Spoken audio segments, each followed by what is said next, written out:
안녕하세요. 구독, 좋아요 눌러주세요.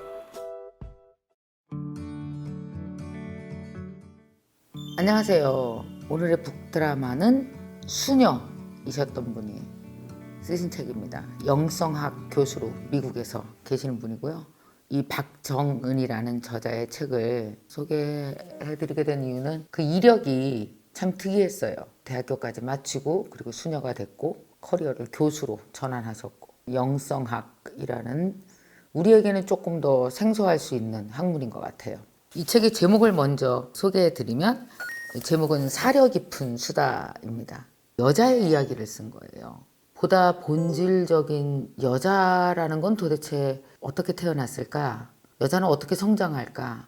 여자는 살면서 과연 어떤 것들을 겪을까? 그 겪는 와중에 심리는 어떤 것이고 우리 영혼의 어느 부분이 많이 상처를 입었던 것일까? 그리고 그 상처의 주범이 외부야? 아니면 나야? 이건 어떻게 치유돼야 돼? 이건 어떻게 해석해야 돼? 한 번은 꼭 마주해야 되는 질문이라는 생각이 들어요. 저는 여자잖아요. 여자이기 때문에 남자로 살았다면 전혀 고민하지 않을 문제를 보게 됐고요. 남자로 살았다면 전혀 크게 관여하지 않아도 되는 이슈에 대해서 우리는 관여하게 됐고요. 또 내 몸이 여자로 살면서 부딪히는 여러 가지 사건들이 꽤 있었고요. 사실 저 나름대로 상당히 많은 질문을 해왔었습니다. 아시겠지만 제가 쓴 대부분의 모든 책들이 그렇게 여자의 기반에 있는 책들이 꽤 많고요.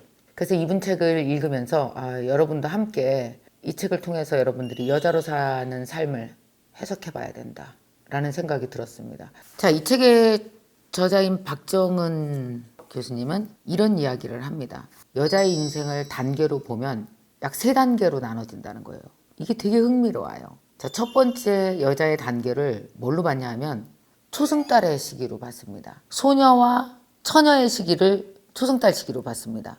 엄마 옆에서 사는 시기 있잖아요. 여자아이로서 사는 시기가 초승달로 봤는데 어느 정도 약간 성장해서 한 여성으로 살게 되는 시기까지 결혼 직전까지를 초승달의 시기다라고 봤어요. 본격적인 뭐가 시작되냐면 이게 영적인 모험이 시작되는 거죠. 영적인 모험. 엄마 옆에서 살다가 그 가정을 떠나서 우리는 사회로 나가게 되잖아요. 이제 공부를 하러 떠나 무슨 뭐 일을 하러 떠나 어쨌든 사회로 나가게 됩니다. 근데 이때 반드시 필요한 존재가 있다랍니다. 멘토요. 부모와는 좀 다르게 거리를 어느 정도 유지하면서 내 삶의 비전을 갖도록 도와주는 사람. 내 삶의 어느 방향이 맞는지 지혜를 나눠줄 수 있는 사람.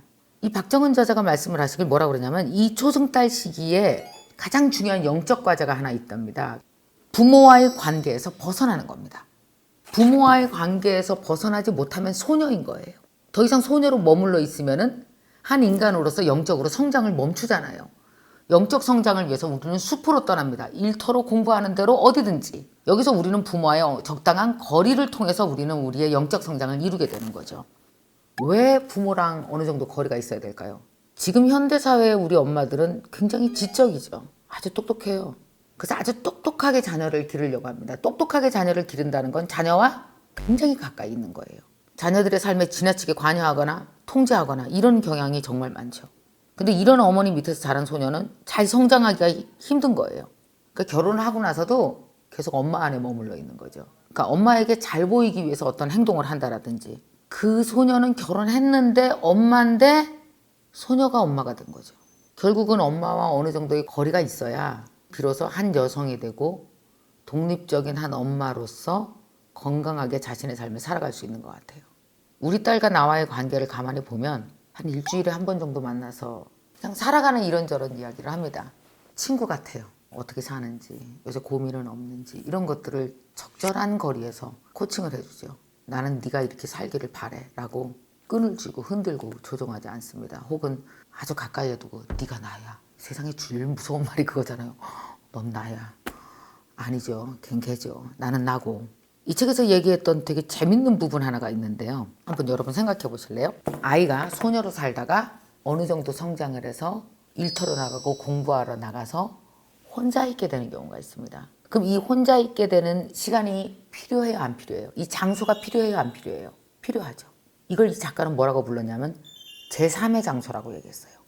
세상에 제일 위험한 게 뭐냐면 소녀로 살다가 바로 결혼으로 넘어가는 거예요. 한 번도 독립적이고 적극적인 선택을 스스로 하지 않고 여자아이로 길러지다가 바로 결혼으로 넘어가게 되면 소녀가 엄마가 되는 게 가장 위험하다는 거예요. 진짜 많은 사람이 소녀가 엄마가 됩니다. 소녀는 뭐예요?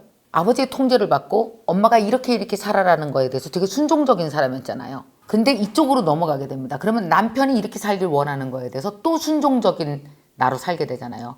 그렇게 산 여자들이 40대, 50대가 됐을 때 우울증을 겪습니다. 왜냐? 한 번도 나로 있어 본 적이 없어서 슬픈 거예요.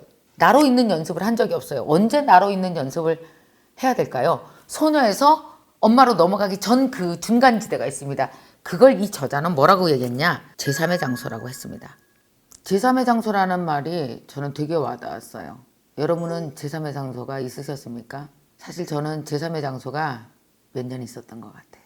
서울로 대학을 와서 대학교 1학년 때부터 결혼하기 전까지 한 5, 6년간이었던 것 같습니다. 그때 나라는 사람에 대해서 많이 알아갔죠. 저는 제3의 장소에서 부모를 떠나서 상당히 많이 성장했던 것 같아요. 그래서 내가 원하는 걸 분명히 말할 수 있었던 거죠. 정말 우리 요즘에 똑똑한 엄마들 많잖아요. 내가 잘 키우면 얘는 결혼 후에도 잘 될 거야 라고 생각하는 엄마들에게 큰 깨달음을 주는 말 같아요. 과연 나는 우리 아이에게 제3의 장소를 줬을까? 나는 제3의 장소가 과거에 있었을까? 만약에 그 제3의 장소가 없어서 내가 지금 겪는 우울과 괴로움이 있다면, 정체성의 혼란이 있다면 이건 지금이라도 제3의 장소를 만들어야 되겠다. 저는 결혼 후에 제3의 장소를 갖지 못한 여자가 제3의 장소를 가질 방법이 없을까에 대해서 이 책을 읽으면서 잠깐 생각했는데 제3의 장소가 있을 수 있다고 생각해요. 애들, 남편 다 출근하고 학교 간 다음에 11시부터 3시 그런 시간이요. 나 혼자 있을 수 있는 시간, 내가 나를 보듬을 수 있는 시간. 이게 정말 중요하니까 아이들에게 적용하셔야 될 것 같다는 생각 듭니다. 자, 두 번째 여자가 이렇게 초승달의 시기가 있다면 그 다음이 보름달의 시기입니다. 이 보름달의 시기가 또 엄청나게 깨달음을 줍니다. 이분의 이 글들은요, 여자의 삶을 되게 영적인 측면에서 위로하고 솔루션을 줬다고 보시면 돼요. 이 보름달의 시기가 여성의 영적 여정 중 가장 적극적이고 힘들면서 기나긴 시기입니다. 바로 뭘까요? 엄마요. 소녀 시기는 오히려 한 20년도 안 됩니다. 뭐 정신 차리고 막 10살부터 따져도 한 20년밖에 더 되겠어요? 근데 이 보름달의 시기, 엄마가 되고 난 시기부터는 어떻습니까? 뒤로 한 60, 70까지 3, 40년이 이 우리의 보름달의 시기라고 보는 거죠. 이 시기에 여자들이 가장 많이 맞닥뜨리는 감정이 하나 있답니다. 그게 뭔지 아십니까? 분노요. 이런 거 있잖아요. 저 남자는 되게 사회 나가서 성장하고 직장도 열심히 다니고 막 그러는데 나는 왜 이렇게 계속 애 봐야 되지? 이 남자는 왜 들어와서 애를 안 보지? 이거 다 내 일이야?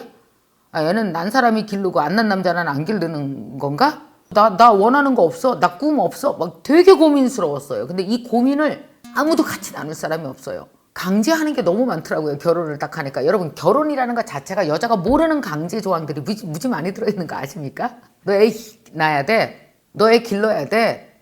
너 엄마답게 살아야 돼. 그 엄마답게가 붙더라고요. 엄마라는 이름 대신 김미경으로 살고 싶고 어떤 이런 다른 것들이 튀어나왔을 때는 나를 되게 나쁜 여자 취급하더라고요. 그러니 내가 분노하지 않을 수가 있습니까? 저자는 이런 얘기 안 했거든요. 분노가 정상이다. 분노는 너무 당연스러운 거다. 근데 중요한 건 이 분노를 어떻게 쓰느냐가 중요해. 읽어드릴게요. 젊은 여성이 보름달 시기로 들어올 때 가장 많이 느끼는 감정은 두려움입니다. 그리고 사회 통념이나 규범을 조금만 넘어도 큰일 나는 줄 알았던 여성이 조금씩 자신의 목소리를 찾아가게 되는 것은 분노라는 감정을 통해서입니다. 화를 낼 때는 그 분노를 어떻게 표현하고 또 무엇을 향해 표출해야 할지 잘 식별해야 합니다. 이걸 읽으면서 제가 생각해 봤어요. 가만 있어봐. 나는 얼마나 뭐에 대해서 분노했지? 사회가 나를 올가매는 것에 대해서 저는 되게 분노했고요. 애만 크고 나는 못 큰다는 것에 대해서도 되게 분노했고요. 그리고 이 고민을 사회는 다 같이 함께 고민해주지 않고 이건 내 문제라는 것에 대해서 외로워서 분노했습니다. 솔직히 말하면 너무 외로워서 두렵고 분노했어요. 여러분, 혹시 제가 쓴 꿈이 있는 아내는 늙지 않는다라는 책 아십니까? 그게 분노로 쓴 책이에요. 여러분, 그 얘기가 꿈 얘기가 아니요. 꿈을 가지려고 그랬더니 너무 통제하는 게 많아서 사실은 되게 분노했는데 막 이렇게 화를 낸 게 아니라 그 분노 에너지를 다답게 30년간 처리해온 과정을 쓴 책이 그 책입니다. 아무도 도와주지 않아서 너무 많이 울고 되게 많이 힘들었어요. 저는 그 분노가 잘못된 건 줄 알았거든요. 제 분노에 대한 대답을 해줬네요. 그건 분노가 아니라 꿈이었다는 거. 그 에너지를 잘 활용하면 그것이 당신의 인생을 풀어내는 키가 된다는 거. 여러분요, 지금 혹시 그 정상적인 분노를 영리하게 풀어쓰고 계십니까? 제가 강의를 가잖아요. 그러면 엄마들이 많이 울어요. 30, 40대 젊은 엄마들이. 왜 우는지 아세요? 분해서요. 여러분, 분노와 우울이 같은 감정입니다. 그래서 낮에는 분노하고 밤에는 우울한 거예요. 제 강의를 듣고 있는 여성들을 보면 분노의 방향을 잡으려고 온 거예요. 분노했다라는 건 움직이고 싶다라는 뜻입니다. 변화하고 싶다는 뜻입니다. 되게 훌륭한 분인 것 같아요, 이 박정은 저자님. 왜냐하면 가정 안에서 분노하지 않은 사람 없잖아요. 다 억울하고 분하고. 그런데 억울하고 분한 것이 정상적인 감정이며 그것을 어떻게 쓰느냐에 따라서 결혼 생활이 달라진다고. 분노는 변화하고 싶은 증거라고 알려졌어요. 그것도 여성적 측면에서. 되게 고마웠습니다, 이 저자한테. 역시 영적으로 들여다보는 분은 그걸 표현하는 것, 짚어내는 게 다르구나 라는 생각이 들었고요. 여자의 삶이 그러면은 세 번째는 어디로 가느냐? 여신의 단계랍니다. 여신의 단계? 아하. 이걸 뭐라고 봤냐면 이분은 초승달에서 보름달에서 그 다음에 금음달의 시기로 봤습니다. 여신의 시기를 이분은 이런 식으로 정의를 내려주셨어요. 한 미국의 어떤 패션 디자이너가 블로그에 올린 글을 인용하면서 소개를 해줬습니다. 내 뱃살은 무결점이다. 내 늘어진 팔뚝은 무결점이다. 내 얼굴과 목의 주름은 무결점이다. 나는 아름답다. 다른 사람을 즐겁게 하기 위해서가 아니라 내 자신을 위해서 아름답다. 자신에 대한 확신과 즐거움이 이런 수준에 이르렀다면 바로 여신의 단계에 들어선 거라고 얘기를 합니다. 우리가 나이가 들게 되면 어떤 일을 맞닥뜨리게 되나요? 더 이상 예전의 내가 아닙니다. 한번 생각해 보세요. 제가 한 70, 80쯤 됐다 그러면 바로 이런 거죠. 내가 가지고 갈 것과 가져가지 못할 것을 구분해야 됩니다. 그리고 놓아줘야 되는 것과 지금 현재 잡고 있어야 될 것을 구분하기 시작해야 됩니다. 그걸 이분은 뭐라고 표현했냐 하면은 여자 위의 여신이라고 얘기했어요. 그럼 나이가 들면 우리 늙죠. 초라해지고 주름도 생깁니다. 나이 자체가 초라한 게 아니라요. 내 생각이 초라하면 초라한 것 같아요. 내 가치가 초라하면 초라한 것 같아요. 나이가 들수록 가져야 되는 거는 그래서 지혜고 지혜의 여신이 돼야 되는 거죠. 그래서 그럼 내가 80대면 여신 되는 건가? 저는 이제 얼마 지나지 않아 저는 금음달의 시기로 가게 되고 그때 내 정체성은 뭔가 봤더니 소녀에서 엄마에서 여신으로 가는 거였네요. 여신, 지혜, 철학, 가치. 공부해야겠네요. 책 읽어야겠네요. 그래서 책이 중요한 것 같지 않아요, 여러분? 책이 엄청 새로운 건 아니지만 내가 고민하고 있었던 거에 대해서 틀을 잡아줍니다. 새롭게 알게 되는 지적인 틀, 그 안에서 내가 새롭게 사고하고 새롭게 해석하는 거 너무 멋있는 일인 것 같아요. 정리해드리겠습니다, 여러분. 여자의 삶은 세 개로 나눈다. 크게. 첫째, 초승달의 단계. 소녀. 가장 중요한 건 소녀에서 엄마로 직접 이동하는 것이 위험하다. 뭔가 빠뜨린다. 그럼 우리는 어디로 가야 되냐? 소녀에서 엄마가 되기 전 우리는 제3의 장소에서 한 여성으로서의 정체성, 나는 누구인가, 나는 어떻게 살아야 되는가 라는 질문과 답이 필요하다는 거죠. 그리고 엄마로 살게 되면 뭐가 온다고요? 새로운 환경 내에서 엄청난 분노를 맞닥뜨릴 수 있습니다. 근데 이 분노는 그냥 분노가 아니라 내가 무엇인가 변화하고 싶고 내가 무엇인가 되고 싶고 내가 무엇인가 행동하고 싶다는 뜻이다. 이 에너지를 질적으로 좋은 대로 잘 사용해봐라. 훨씬 더 당신은 엄마 이상의 한 여자로서의 성장도 동시에 하게 될 것이다 라는 얘기를 했고요. 자, 마지막으로는 금음달의 단계죠. 중요한 건 무엇을 가졌느냐가 아니라 어떤 가치로운 걸 갖고 내가 나이 들어갈 것이냐. 바로 이 가치가 여러분을 풍요의 여신으로 만든다는 거죠. 여러분 어느 시기에 있건 행복하고 풍요로우셨으면 좋겠거든요. 이 책을 통해서 여러분이 지금 여자의 어느 단계에 있건 자신을 성찰하고 자신을 영적으로 위로하고 풍요롭게 살 수 있는 지혜를 꼭 터득하셨으면 좋겠습니다. 자, 여러분 이걸 한번 생각해 보셨으면 좋겠어요. 여러분들은 지금 아까 제가 말씀드린 초승달, 보름달, 금음달 어느 과정에 계십니까? 그 단계에서 내가 반드시 생각해야 되는 건 무엇일까? 분노를 전환하는 것이냐? 가치에 대해서 집중해 보는 것일까? 제3의 장소에 대한 생각일까? 여러분의 생각이 있으실 것 같아요. 어느 장소에 있으시고 내가 무엇을 해야겠다라고 생각이 드시는지 여러분 좀 쓰시기 바랍니다. 위북 프로젝트 잘 알고 계시죠? 작은 출판사에서 낸 책이지만 그러나 너무나 좋은 책을 소개해드리는 코너입니다. 제가 이 작은 출판사의 책 중에서 사려 깊은 수다 이 책을 선정했습니다. 작은 출판사 여러분들 좋은 책 많이 내주세요. 항상 용기를 가지시고 항상 응원하겠습니다.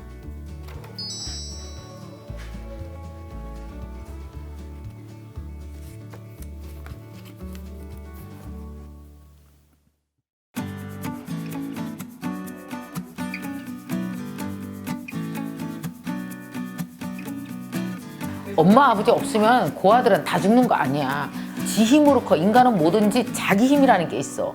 근데 우리가 옆에 있는 것만으로 애한테 엄청 도움되고 있는 중이니까 못해져서 죄책감 갖고 뭐 남보다 못해져서 뭐 지금 우리가 애를 혼자서 키우는 게 막 돈도 혼자 벌고 막 몸도 아프고 이러지. 근데 만약에 여기에 애도 아니고 40살 먹은 속 썩이는 놈이 하나 집안에 앉아있다고 생각해봐라. 끝장이야. 하나님이 도와줘서 사라지게 만들었나 보다. 이렇게 생각해야 돼.